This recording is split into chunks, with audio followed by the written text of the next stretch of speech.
Doctor Baba Saheb Ambedkar open university.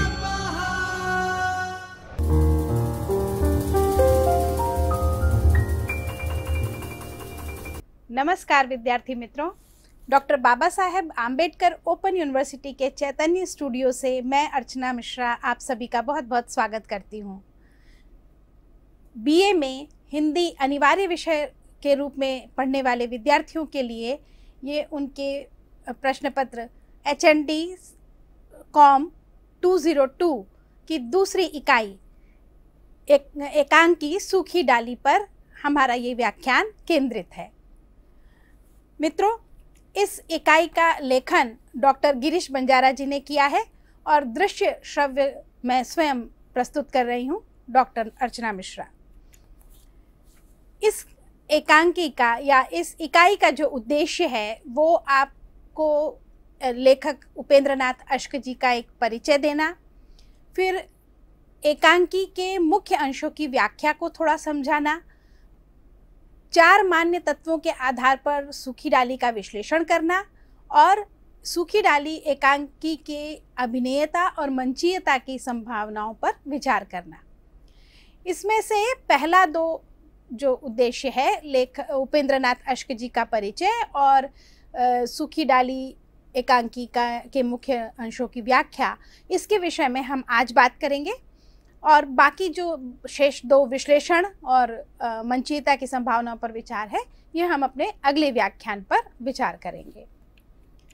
मित्रों, सबसे पहले आप उपेंद्र नाथ अश्क जी के व्यक्तित्व को समझिए। कौन है उपेंद्र नाथ अश्क जी? बहुत महत्वपूर्ण एकांकीकार हिंदी के, और केवल एकांकीकार ही नहीं, कथाकार भी हैं, उपन्यास भी उन्होंने लिखे हैं, काव्य भी लिखा है और आलोचनात्मक ग्रंथ भी लिखे हैं। वो पत्रकार रहे हैं और रेडियो और फिल्म के क्षेत्र से भी जुड़े हुए हैं। बहुत सारी महत्वपूर्ण फिल्मों की पटकथाएं, संवाद लेखन इत्यादि कार्य उन्होंने किया है। फिल्मी दुनिया से वो जुड़े रहे, बॉम्बे में रहे, लेकिन बहुत लंबे समय तक एक साहित्यकार, जो सच्चा साहित्यकार होता है या जिसकी मुख्य प्रवृत्ति साहित्यिक होती है, वो फिल्मी दुनिया में अधिक समय तक टिक नहीं पाता है। उसका कारण ये है कि फिल्मी जो दुनिया है वो वस्तुतः निर्देशक की दुनिया है। तो इसलिए उपेंद्र नाथ अश्क जी गए वहाँ पर, उन्होंने काम किया, उसका अनुभव प्राप्त किया और अच्छा काम किया, और उसके बाद फिर वो वहाँ से निवृत्त होकर के अपने साहित्य के क्षेत्र में लौट आए। तो मित्रों, उनका जन्म 14 दिसंबर 1910 में हुआ था। 1910 यानी कि 20वीं शताब्दी का बिल्कुल प्रारंभ। हिंदी में बहुत सारी उस समय धाराएं, मतलब नया एक नवोन्मेष हो रहा था।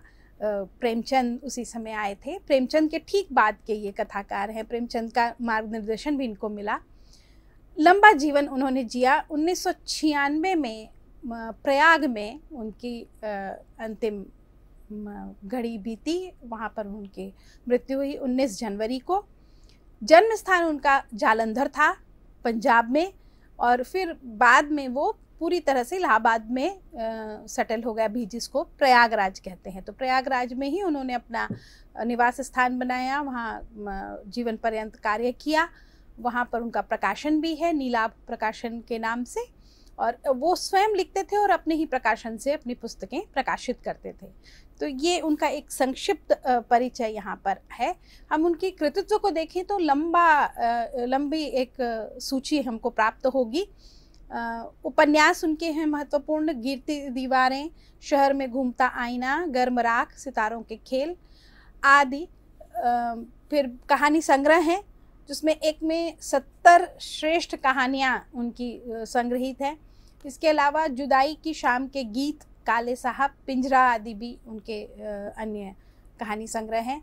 नाटक उन्होंने पूरे लिखे हैं, फुल लेंथ नाटक, ड्रामा जिसको कहते हैं, 2 या 3 घंटे के या 1.5-2 घंटे के जो नाटक, पूरे नाटक होते हैं। लौटता हुआ दिन, बड़े खिलाड़ी, जय पराजय, स्वर्ग की झलक, भंवर, अंजो दीदी आदि उनके प्रसिद्ध नाटक हैं, जिसमें अंजो दीदी बहुत ही ज़्यादा प्रसिद्ध हुआ था। एकांकी में उनका बहुत नाम है। अगर हिंदी के एकांकीकारों की नाम लिया जाए तो राम कुमार वर्मा जी आते हैं, उसके बाद तुरंत ख्याल आता है उपेंद्र नाथ अश्क जी का। तो बहुत महत्वपूर्ण कहानीकार हैं वो, जिसमें कि उनके एकांकी संग्रह हैं नया पुराना, अंधी गली, मुखड़ा बदल गया और चरवाहे। ये 4 उनके एकांकी संग्रह प्रकाशित हुए हैं। और हमारे जो पाठ्यक्रम में जो एकांकी हमने ली है सूखी डाली, वो इसी चरवाहे नाम के एकांकी संग्रह में से ली गई है। काव्य भी उन्होंने लिखा है। एक दिन आकाश ने कहा, प्रातः प्रदीप, दीप जलेगा, बरगद की बेटी इत्यादि उनके काव्य संग्रह प्रकाशित हैं। संस्मरण में उन्होंने बहुत ही महत्वपूर्ण उनके संस्मरण है मंटो मेरा दुश्मन एक तो, और दूसरी फिल्मी जीवन की झलकियाँ। इसमें आपको जो मैं बता रही थी कि फिल्म की दुनिया में वो गए और रहे काफ़ी समय, कुछ 5-1 साल वो वहाँ उन्होंने बिताए, तो उसका संस्मरण आपको इसमें मिलेगा। उनका आलोचना भी उनकी महत्वपूर्ण है। अन्वेषण की सहयात्रा, हिंदी कहानी का एक अंतरंग परिचय, उनकी महत्वपूर्ण आलोचनात्मक पुस्तकें हैं। तो इसलिए काफ़ी वो लिखते रहे हैं। अपने मृत्यु के थोड़े समय पहले तक उन्होंने लिखा है और प्रकाशित किया है। उनकी अधिकतर जो रचनाएं हैं वो उनके अपने प्रकाशन, नीलाभ प्रकाशन से प्रकाशित हुई हैं, और दूसरी कई एक पुस्तकें उनकी विभिन्न जो हिंदी के प्रतिष्ठित प्रकाशक हैं, राजकमल, फिर राधा कृष्ण प्रकाशन, लोक भारती प्रकाशन इत्यादि से भी उनकी रचनाएं प्रकाशित हुई हैं। अब हम सूखी डाली की वाचन की अगर बात करें तो मित्रों, आपकी जो पाठ्यपुस्तक है उसमें उसका कथानक तो दिया हुआ है सूखी डाली का, लेकिन पूरा नाटक, पूरी एकांकी नहीं दी हुई है। वो संभव नहीं है स्वाध्याय सामग्री में सम्मिलित कर पाना। वो आपको अपने प्रयत्न से ढूंढ करके पढ़नी चाहिए। वस्तुतः आप अगर एकांकी पढ़े रहे होंगे तो जो हम आगे बात करेंगे वो आपको अधिक अच्छी तरह से समझ में आएगी, और साथ में आप उसके ऊपर अच्छी तरह से विचार कर सकेंगे। तो इसलिए यदि आपने अभी तक एकांकी नहीं पढ़ी है तो कृपा करके आप एकांकी कहीं से उपलब्ध करें। आपके पास अगर कोई पुस्तकालय है तो उसमें आप कहानी संग्रह चरवाहे ढूंढ सकते हैं और उसमें आप लेकर के पढ़ सकते हैं, या केवल सूखी डाली अगर कहीं संग्रहित कहानी आपको एकांकी आपको मिल जाए तो आप पढ़ लें। इसके अलावा ये जो मैंने सामने आपके स्क्रीन पर दिख रहा है एक URL hindikunj.com, एक वेबसाइट है जिस पर कि सूखी डाली के विषय में भी लिखा हुआ है और एक वीडियो के रूप में सूखी डाली एकांकी रखी गई है, पूरी की पूरी एकांकी। तो वो भी इस लिंक पर को भी आप कॉपी पेस्ट कर सकते हैं अपने ब्राउज़र में, और वहाँ पर जाकर भी आप देख सकते हैं। तो इसलिए सूखी डाली एकांकी, जो भी आपके वस्तुतः आपके पाठ्यक्रम में जो भी एकांकी हो या कहानी हो, उसको आपको अवश्य पढ़ना चाहिए पहले। पूरी मूल कहानी और मूल एकांकी, मूल जो भी आपकी पुस्तक आपके पाठ्यक्रम में है, उसको पढ़ करके यदि आप ये वीडियो देखेंगे और अपनी स्वाध्याय सामग्री पढ़ेंगे तो आपको अधिक अच्छी तरह से समझ में आएगा। बिना बहुत रटे आप अपने प्रश्न भी तैयार कर सकते हैं अच्छी तरह से, और परीक्षा में अच्छी तरह से लिख सकते हैं। तो इसलिए बहुत आवश्यक है कि आप मूल ग्रंथ को अवश्य पढ़ें। तो इस लिंक को के माध्यम से भी आप इस पूरे एकांकी को जान सकते हैं, पढ़ सकते हैं, या आप अपने तरीके से ढूंढ करके भी इसको पढ़ सकते हैं। यहाँ पर हमें साथ साथ में थोड़ा एक कथानक, थोड़ा उसकी बता देती हूँ मूल बात क्या है इसमें। सूखी डाली जो एकांकी है वो संयुक्त परिवार के महत्व पर लिखी गई एकांकी है, कि किस प्रकार से संयुक्त परिवार ज़रूरी भी होता है और कैसे वो एक दूसरे के अधिकारों का पोषण करता है, एक दूसरे को आगे बढ़ाने में सहायक होता है, और कैसे अगर व्यक्ति अपने मूल स्थान से या अपने जो एक पूरा कुटुंब है उससे अगर हट जाता है तो किस तरह से उसकी वो डाल अगर जैसे पेड़ की अगर डाल तोड़ करके अलग कर दी जाए तो निश्चित रूप से वो डाल सूख जाएगी एक दिन। उसी तरह से वो व्यक्ति भी अगर अपने परिवार से अलग हो जाए तो वो कैसे सूख जाता है, इसी को लेकर के ये एकांकी है। बहुत ही सुंदर एकांकी है। इसमें एक माने एक बड़ा परिवार है जिसमें कि दादाजी हैं, दादाजी के 3 बेटे, उनकी पत्नियां,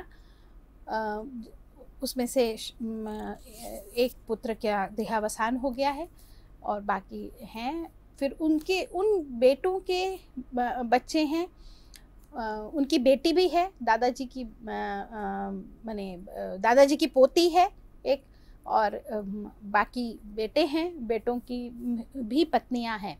और उसमें से सबसे छोटे बेटे की, सबसे छोटे पोते की, मतलब दादाजी को अगर हम मूल रखें उस पूरे परिवार के मुखिया के रूप में वो हैं, तो उनका जो सबसे छोटा पोता है वो अभी अभी नया तहसीलदार हुआ है, नया मतलब बड़ी पोस्ट उसको मिली है, असिस्टेंट तहसीलदार हुआ है वो, और बड़ी पोस्ट पर है और अच्छा घर में उसका विवाह हुआ है, एक धनी संपन्न घर में विवाह हुआ है।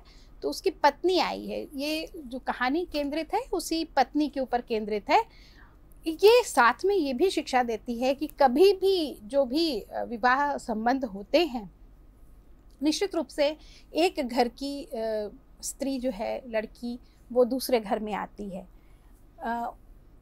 विवाह होने के पहले और विवाह होने के उपरांत वैसे भी जीवन बदलता है, दोनों ही व्यक्ति का जीवन बदलता है। जिन 2 व्यक्तियों के बीच में शादी होती है, जो भी लड़का भी है और लड़की भी है, दोनों का जीवन बदलता है। लेकिन लड़कियों के लिए ये दोहरा इसलिए हो जाता है क्योंकि वो अपना घर, अपना माहौल, अपना पूरा परिवेश छोड़ करके वो दूसरे घर में आती हैं। तो उनको और जो लड़का है उसके लिए भी परिवर्तन अवश्यंभावी होता है, लेकिन कम से कम उसको परिवेश उसका बहुत बदलता नहीं है। तो उसके आसपास की बहुत सारी चीज़ें वैसी की वैसी रहती हैं, उसमें एक नया तत्व और जुड़ जाता है जिसके लिए उसको थोड़ा एडजस्टमेंट करने की आवश्यकता होती है।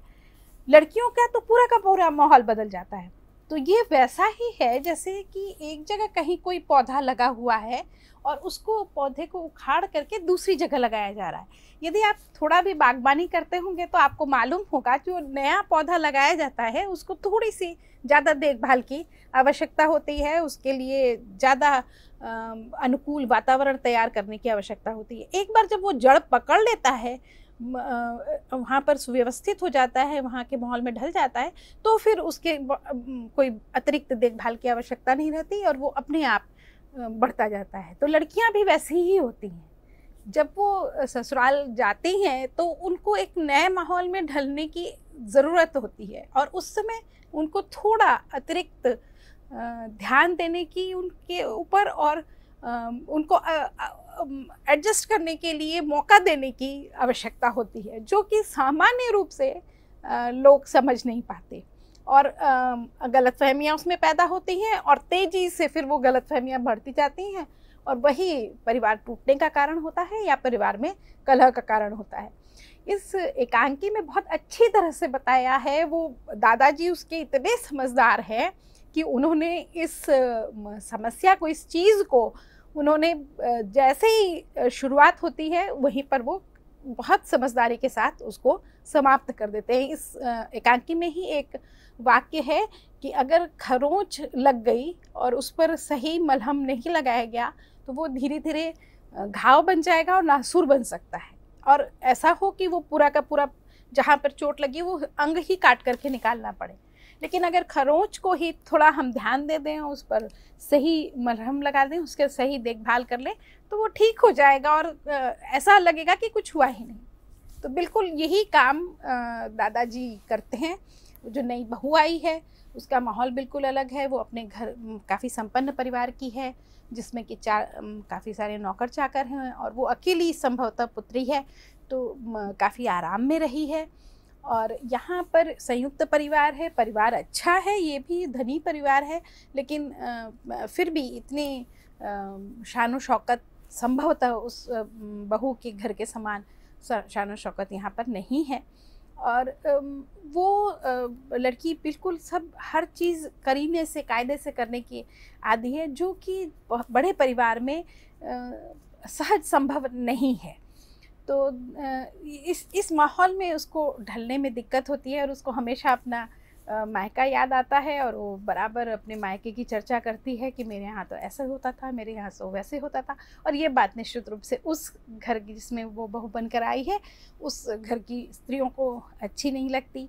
और वो फिर मतलब ये एक तरह से जब वो अपने मायके की बड़ाई कर रही है, तो इन लोगों के एक सहज मानवीय स्वभाव है कि अगर कोई अपने आप को बड़ा दिखाने की कोशिश कर रहा है या अपने आप को अधिक बुद्धिमान या अधिक योग्य दिखाने की कोशिश कर रहा है, तो दूसरे लोग उसकी कमी ढूंढने की कोशिश करेंगे, और यही चीज़ होती है।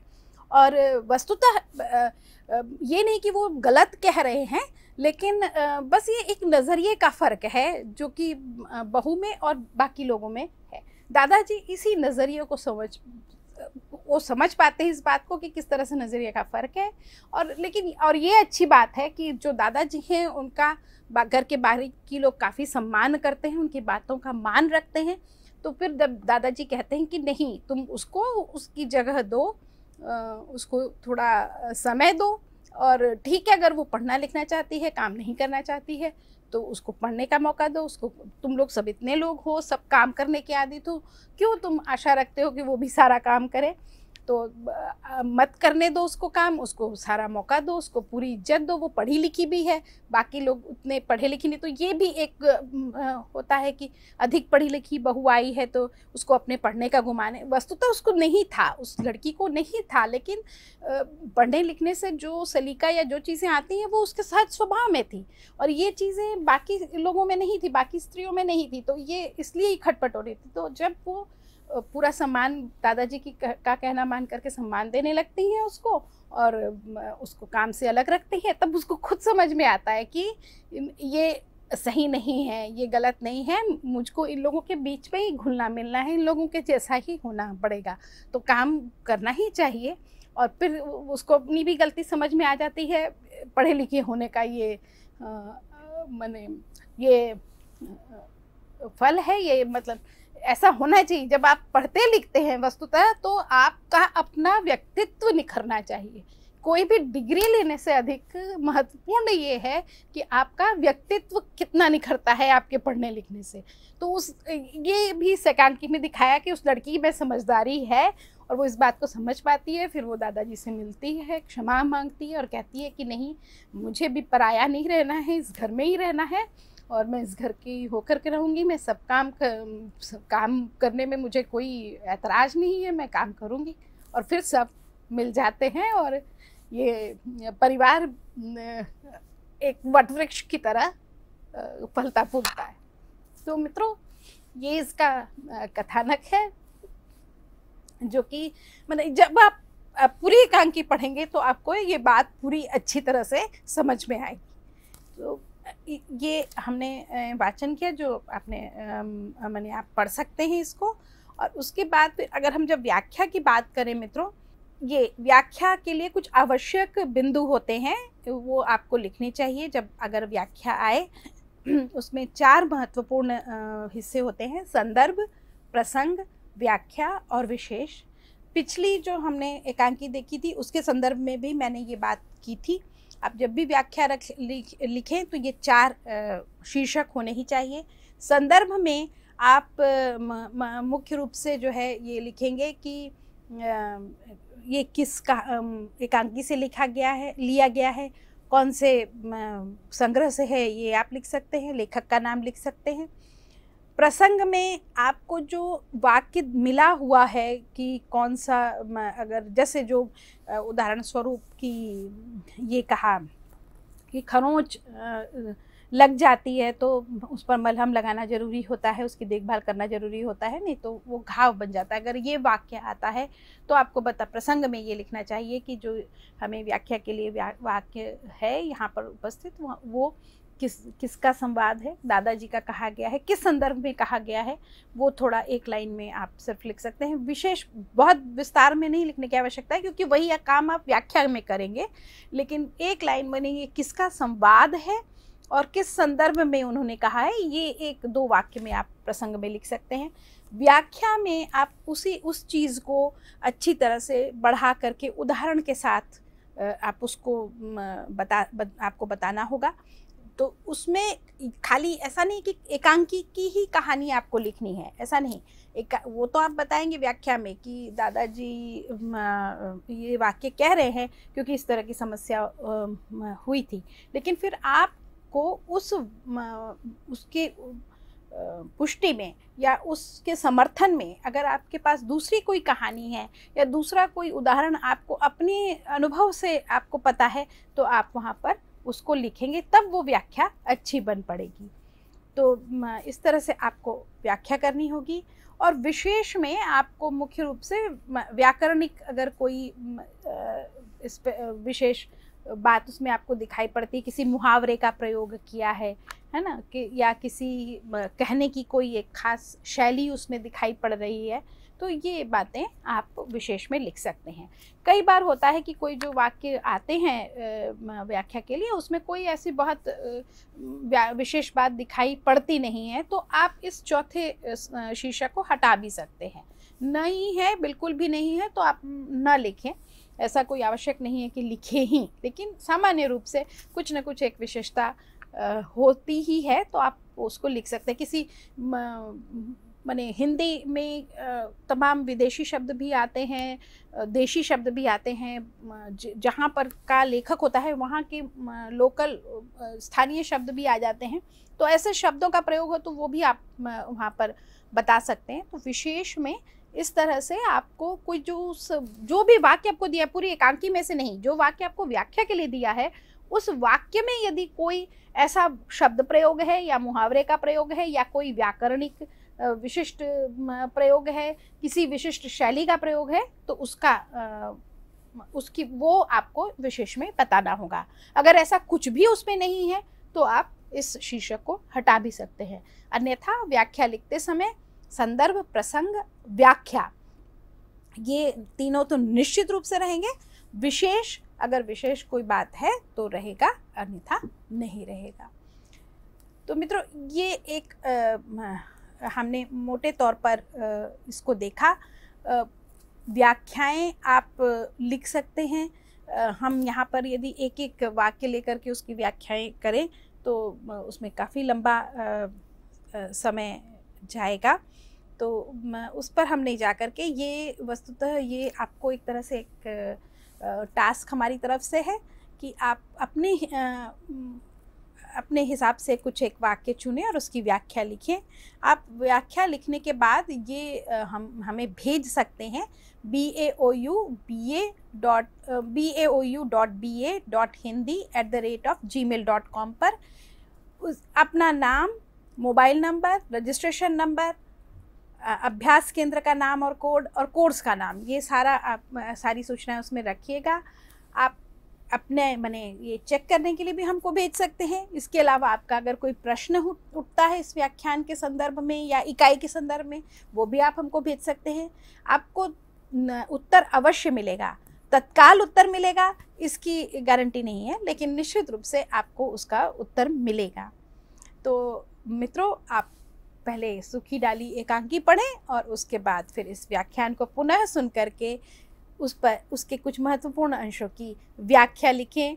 आपकी व्याख्याएं हमें प्राप्त होंगी ऐसे ही आशा के साथ और बहुत सारी शुभकामनाओं के साथ। नमस्कार। स्वाध्यायः परमं